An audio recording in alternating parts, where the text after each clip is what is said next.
18th century consumerism. One of the things that transformed in this century is obviously the beginnings of the Industrial Revolution, and capitalism really took shape in the sort of what's called the long 18th century throughout the Enlightenment.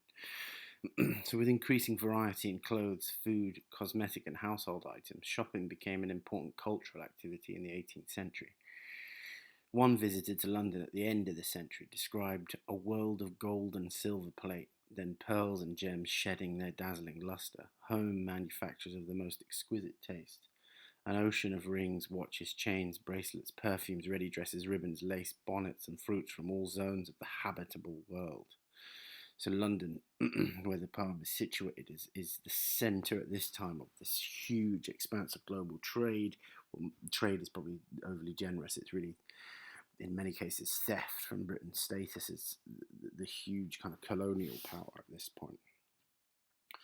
Clothing and fashion were also highly important to the wealthy, and this is a particular distinctive feature of the poem. A single item of clothing often represented the most expensive item in a person's possession, and new items of apparel were usually highly treasured.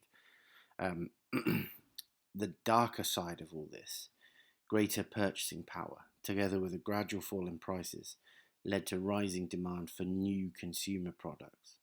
Sugar consumption in Britain, for example, doubled between 1690 and 1740, while the price of tea halved. But the wider availability of these luxuries had a darker side.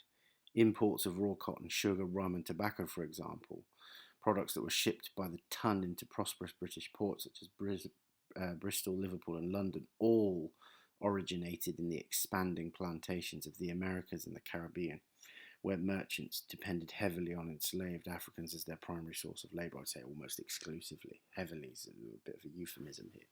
So this huge expanse of consumerism actually isn't really down to trade. It's down to the huge expanse in Britain's theft of goods from its empire. Cosmetics were part of this.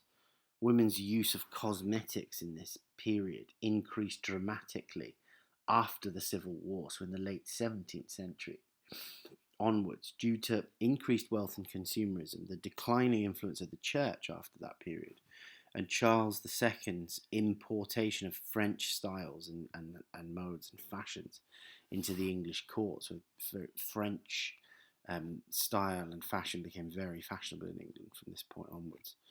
Toilet waters, which are kind of like aftershave or perfume, face creams, oils, and rouge were increasingly imported through the 18th century, encompassing a bustling trade, like a very lively economic activity. That a tax was imposed on a range of them by 1786.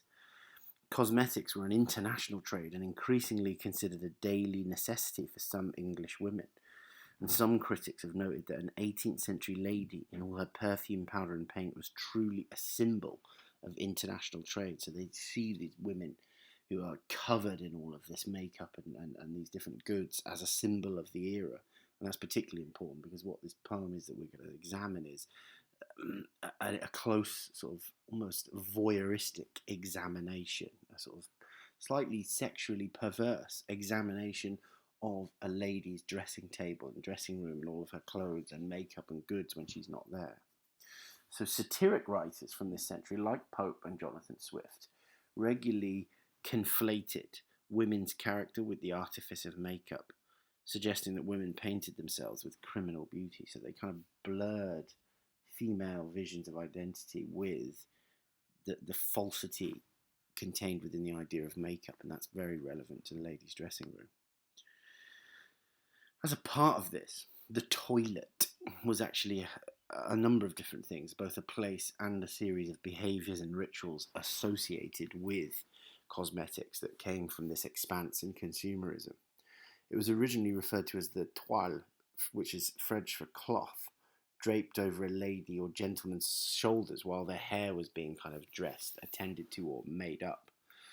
And then in both French and English, by extension, to the various elements of the table where that happened. So the toilette was the place where you would have your hair attended to with a cloth draped around your shoulder.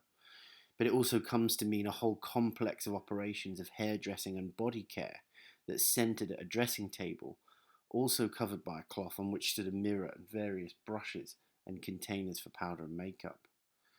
This ensemble, this sort of collection of objects, was also the toilet. And finally, also, the period spent at the table was named the toilet, during which close friends or tradesmen were often received. So when people were sat attending to their appearance, they would exchange kind of conversation with friends, or people selling things would arrive, and that would be where they would be hosted, almost like the kind of salon of the house. In reality, the toilet became a ritual in 18th century France for the very rich, one that had both intimate and public elements. So a maid would groom and sponge bath her lady in private, but then the lady would devote hours to having her hair dressed, eating her breakfast from a tray, writing letters, entertaining friends, and picking the clothes she would wear for the day. And the wealthier the woman, the more elaborate her morning ritual. As Hogarth showed, the custom of entertaining guests in one's dressing room was also popular in England. Women did use their dressing rooms at more intimate and private moments when one presumed they would be alone. The washing of one's face, feet, and hands was a daily ritual, while bathing one's entire body was not. So while outhouses, these kind of external places where people would actually go to the toilet in the way that we think of it now, they were common. The wealthy tended to use elaborate, what are called potty chairs. You'll see an image of this linked.